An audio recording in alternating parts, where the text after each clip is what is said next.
आपका पार्टनर खुद आपके लिए तड़पना चाहता है, आपके लिए रोना चाहता है, लेकिन आप उन्हें ऐसा करने का मौका ही नहीं देते। और रिलेशनशिप में आपका पार्टनर आपको इग्नोर करने नहीं आता, वो ऐसा इसलिए करता है क्योंकि आप उन्हें ऐसा करने के लिए मजबूर कर देते हो। वो तो आपको बहुत ही ज़्यादा प्यार करना चाहता है, लेकिन आप रिलेशनशिप में ऐसा माहौल बना देते हो कि वो आपसे दूर जाने के लिए मजबूर हो जाता है। यस, सही सुना आपने, आप उन्हें दूर जाने के लिए मजबूर करते हो।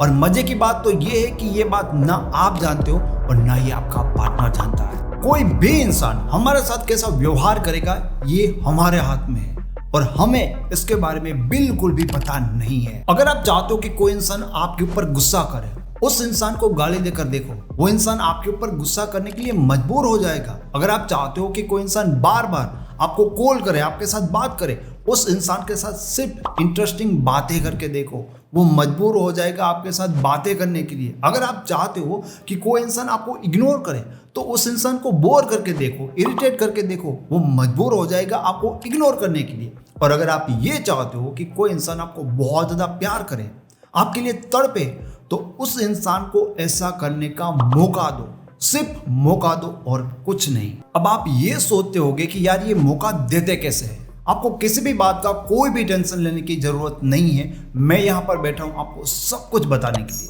आप सिर्फ इस वीडियो को लाइक और चैनल को सब्सक्राइब कर दीजिए। तो देखो भाई, experience is everything in relationship, और पार्टनर को कैसे एक्सपीरियंस देने हैं ये आपके हाथ में है। ये एक्सपीरियंस क्या चीज है पता है आपको?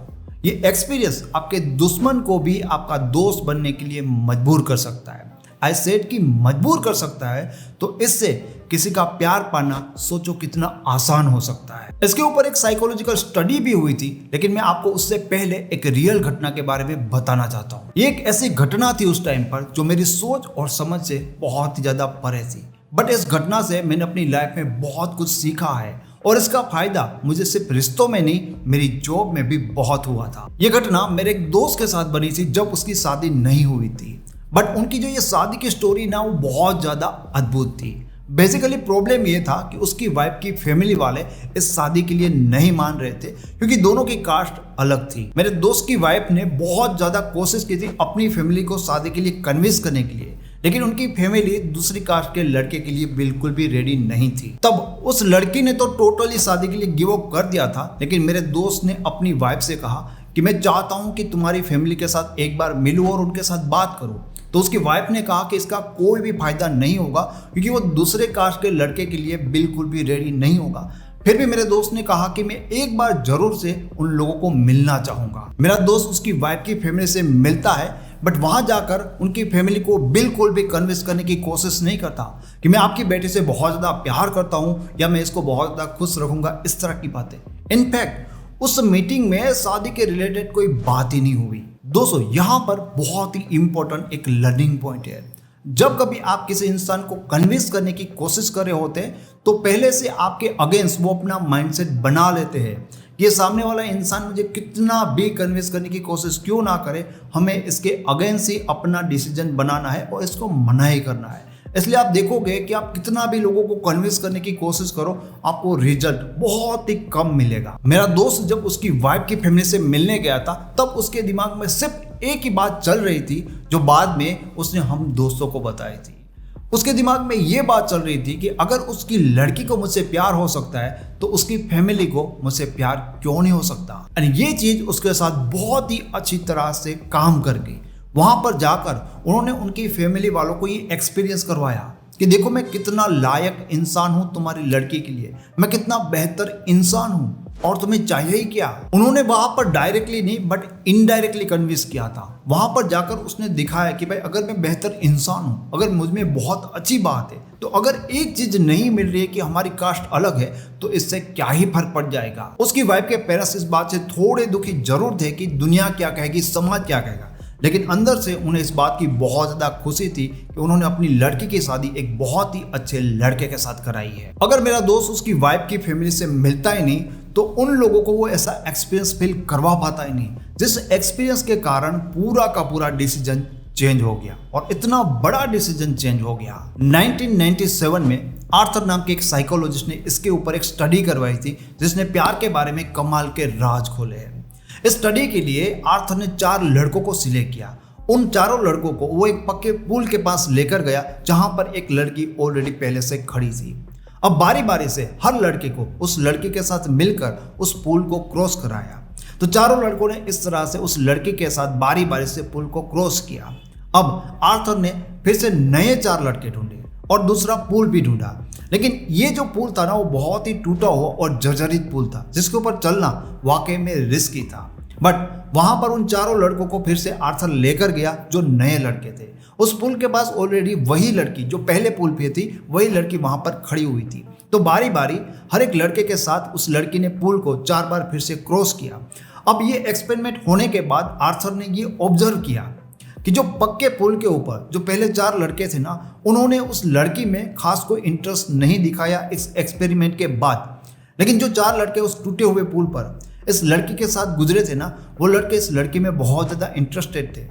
कोई इनके नंबर मांग रहा था तो कोई इनको डेट के लिए इनवाइट कर रहा था। आर्थर का ये कहना है कि जब आप एक साथ किसी डरावनी घटना का एक्सपीरियंस करते हो ना, तो आप दोनों के अंदर एक बॉन्ड बनने लगता है। इंसान जब कभी इस तरह की कोई डरावनी चीजों को एक्सपीरियंस करता है या इस तरह का कोई अलग एक्सपीरियंस फील करता है ना, तो ये एक्सपीरियंस उसे लंबे समय तक याद रहता है और जब कभी उसको याद करने की कोशिश करता है तो एग्जैक्टली उस डर को या उस एक्सपीरियंस को वो फिर से फील कर पाता है। ऐसा इसलिए होता है क्योंकि ये वाला एक्सपीरियंस इंसान के दिलो दिमाग में बहुत ही गहराई से उतर जाता है और उस टाइम पर जब ये घटना बन रही होती है, जब ये एक्सपीरियंस वो फील कर रहे होते हैं, उस टाइम पर जो भी इंसान उसके साथ में होगा ना, वो इंसान भी उसके दिलो दिमाग में बहुत गहराई से उतर जाएगा। और ज़्यादातर लोग अपने पार्टनर को कैसे एक्सपीरियंस देने की कोशिश करते हैं। वो बर्थडे में किसी होटल में बड़ा सा सेलिब्रेशन रखेंगे, दोस्तों को और अपनी पार्टनर को पार्टी देंगे, अपने पार्टनर को महंगे महंगे गिफ्ट देंगे और उन्हें लगता है कि इस तरह के एक्सपीरियंस के कारण वो बहुत ज़्यादा खुश होंगे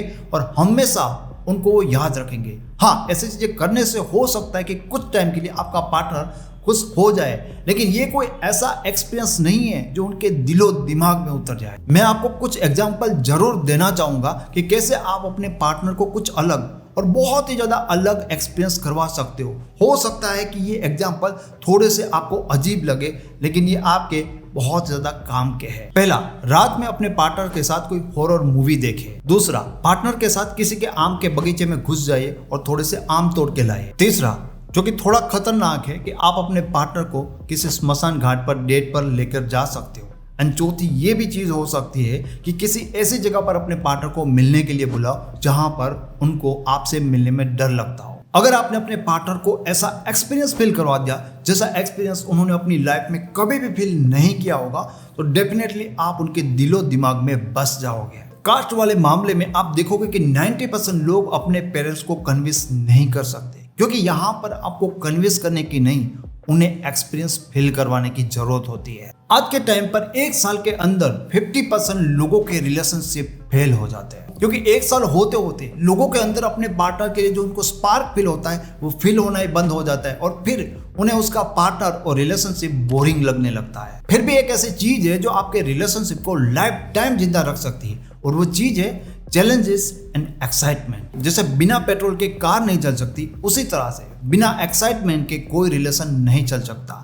जब तक एक दूसरे के लिए बहुत ही ज़्यादा एक दोनों ही एक्साइटेड होते हैं, तब तक उनके रिलेशन बहुत ही ज़्यादा सही से चलते हैं और जैसे ही एक दूसरे के लिए स्पार्क खत्म होने लगता है, वहीं पर वो रिलेशन भी खत्म होने लगता है। अगर किसी इंसान का अपने पार्टनर में से इंटरेस्ट कम हो रहा है और धीरे धीरे वो इंसान अपने पार्टनर से दूर जा रहा है, ऐसे टाइम पर अगर उस इंसान को इसके बारे में पता चलता है कि भाई कोई तीसरा इंसान है जो आप दोनों के रिलेशन से जेलस फील कर रहा है और वो आप दोनों को अलग करवाना चाहता है, बस इतना जानने के बाद रातों रात जिस इंसान का अपने पार्टनर में इंटरेस्ट खत्म हो रहा था, उस इंसान के अंदर अपने पार्टनर को लेकर और रिलेशन को लेकर एक्साइटमेंट बढ़ने लगेगी, क्योंकि अब इनके पास एक पर्पज है कि क्यों उनको ये रिलेशन जिंदा रखना है, क्यों रिलेशन कंटिन्यू रखना है। वो पर्पज उन्हें एक्साइटमेंट देता है। लोग रिलेशनशिप में गोल्स तो बनाते हैं, लेकिन उनके गोल्स उनके रिलेशन के अंदर कोई भी और किसी भी तरह की एक्साइटमेंट क्रिएट कर ही नहीं पाते हैं।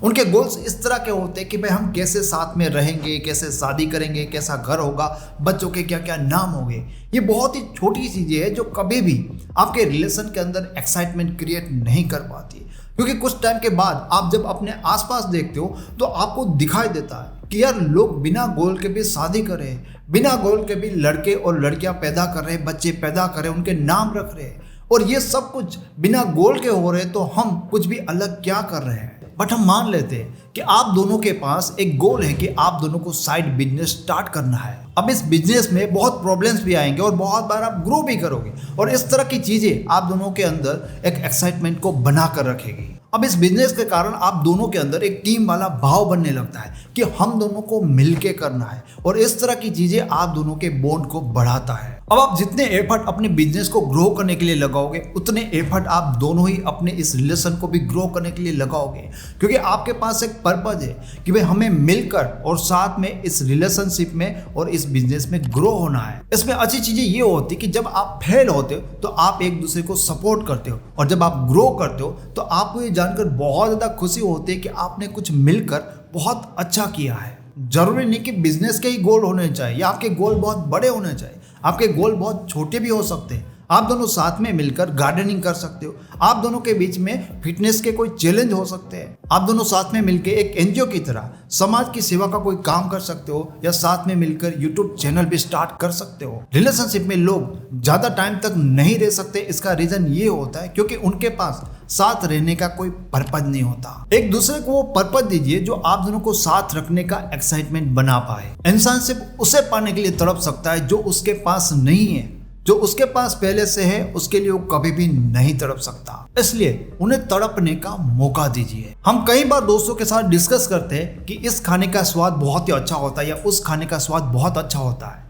लेकिन सही बात तो ये है कि खाने में स्वाद नहीं होता, स्वाद असल में होता है आपकी भूख में। और जिस इंसान को ये पता चल गया कि वो अपने पार्टनर के अंदर उसके प्यार की भूख को कैसे बढ़ा सकता है, वो इजीली अपने पार्टनर को उसके प्यार के लिए तड़पा भी सकता है। हम इतने जल्दी में होते हैं कि हम अपने पार्टनर को बिना मांगे बहुत ज्यादा टाइम दे देते हैं, उनके साथ इतनी ज्यादा बातें कर लेते हैं कि फिर उस इंसान का मन ही नहीं करता हमारे साथ बात करने के लिए। हम अपने पार्टनर को बिना मांगे इतना ज्यादा प्यार कर देते हैं कि फिर उनका प्यार से ही मन भर जाता है। लेकिन क्या होगा अगर आप थोड़ा पेशेंस रखो और बिना मांगे प्यार देना बंद करो, तो होगा ये कि धीरे धीरे आपके पार्टनर के अंदर आपके प्यार को पाने की नीड बनने लगेगी। और जब आपके पार्टनर के अंदर आपके प्यार को पाने की नीड बनती है, उसके बाद वो इंसान आपके प्यार को पाने के लिए एफर्ट करता है। आपको सिर्फ वेट करना है, तभी उनके अंदर आपके प्यार की भूख बन पाएगी। हमारी गलती यहीं पर तो हो जाती है कि हम अपने पार्टनर को ये महसूस करने का टाइम ही नहीं देते कि भाई तुम्हें भी हमारी नीड है, सिर्फ हमें ही तुम्हारी नीड नहीं है। अगर कोई इंसान बहुत ज्यादा भूखा है और उसके पास खाने के लिए कुछ भी नहीं है, तब वो इंसान खाने के लिए कितना ज्यादा तड़पेगा।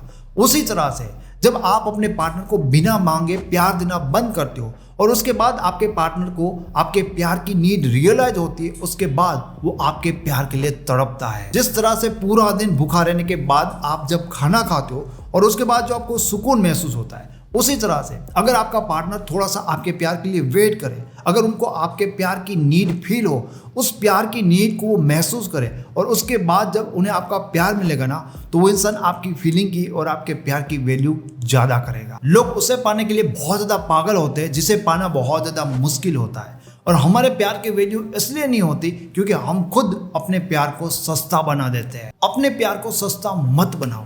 अगर कोई इंसान किसी के प्यार के लिए पागल है ना, तो डेफिनेटली उस इंसान के लिए उस इंसान का प्यार पाना बहुत ही मुश्किल काम होगा। लोग हमेशा उसकी कदर करते हैं जिसको पाना मुश्किल होता है, और जो इजीली मिल जाता है लोग उसे सस्ता समझते हैं। हमारी गलती यहाँ पर यह होती है कि हम अपने प्यार को प्रूव करने की कोशिश करते हैं, और इसी गलती के कारण सामने वाला इंसान हमारे प्यार को सस्ता मानेगा। आप देखोगे कि लोग हमेशा अपने प्यार को प्रूव करने की अलग अलग तरीके से कोशिश करते हैं कि देखो मैं तुम्हें कितना ज्यादा प्यार करता हूं और मेरा प्यार कितना ज्यादा सच्चा है। हालांकि उन्हें एकदम इससे उल्टा काम करना चाहिए। उन्हें अपने प्यार को प्रूव करने की बिल्कुल भी कोशिश नहीं करनी चाहिए। लोग तो चीख चीख कर बोलते कि मैं बहुत प्यार करता हूँ, उनके सामने रो कर ये जताते कि तेरे बिना मैं जिंदा नहीं रह पाऊंगा, हाथ जोड़ के दिखाते कि देखो तुम्हारे बिना हमारी क्या हालत हो गई है। इन सारे तरीकों से वो अपने प्यार को प्रूव करने की कोशिश कर रहे हैं। अगर सही में कहूं तो इन तरीकों से वो अपने प्यार को सस्ता बना रहे हैं। बहुत सारे लोगों ने इसको एक्सपीरियंस किया होगा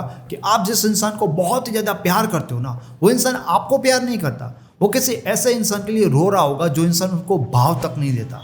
और ये सब देकर कई बार आप अपने पार्टनर को, जिनके लिए आप रो रहे हो, उनको एडवाइस देने लगते हो कि वो इंसान तुझे भाव नहीं दे रहा है, तो इसके लिए क्यों रो रहा है, तू मेरी तरफ देख, मैं तो तुझे बहुत ज्यादा प्यार कर रहा हूँ। वो अपने पार्टनर को ऐसी एडवाइस देगा, लेकिन खुद वो ये नहीं समझेगा कि भाई ये वाला इंसान भी तो मुझे भाव नहीं दे रहा है, तो मैं ही इसको क्यों ना छोड़ दूं। वो नहीं छोड़ सकता, वो चाहकर भी नहीं छोड़ सकता, क्योंकि वो इंसान उसको ठुकरा रहा है। और जो इंसान ठुकरा रहा है ना, उसका प्यार उससे ज्यादा जरूरी लगता है, लेकिन जो उसके पैरों में बैठकर रोएगा ना, उसका प्यार उसको सस्ता लगेगा। मैंने ऐसे कई लोग देखे जिनके पार्टनर उनको चीट करते हैं, और धोखा खाने के बाद भी लोग अपने उस चीटर पार्टनर को पाने की कोशिश करते हैं। पहले ऐसे लोगों को देखकर मुझे बहुत ज्यादा हैरानी होती थी, लेकिन ये तो एक फैक्ट है कि धोखा खाने के बाद धोखा खाने वाला इंसान धोखा देने वाले इंसान को पहले से भी ज्यादा इंपॉर्टेंस देता है, क्योंकि वो उसको ठुकरा रहा है। और हमेशा जो इंसान अपने प्यार को प्रूव करने की कोशिश करता रहेगा, उनके सामने रोता रहेगा,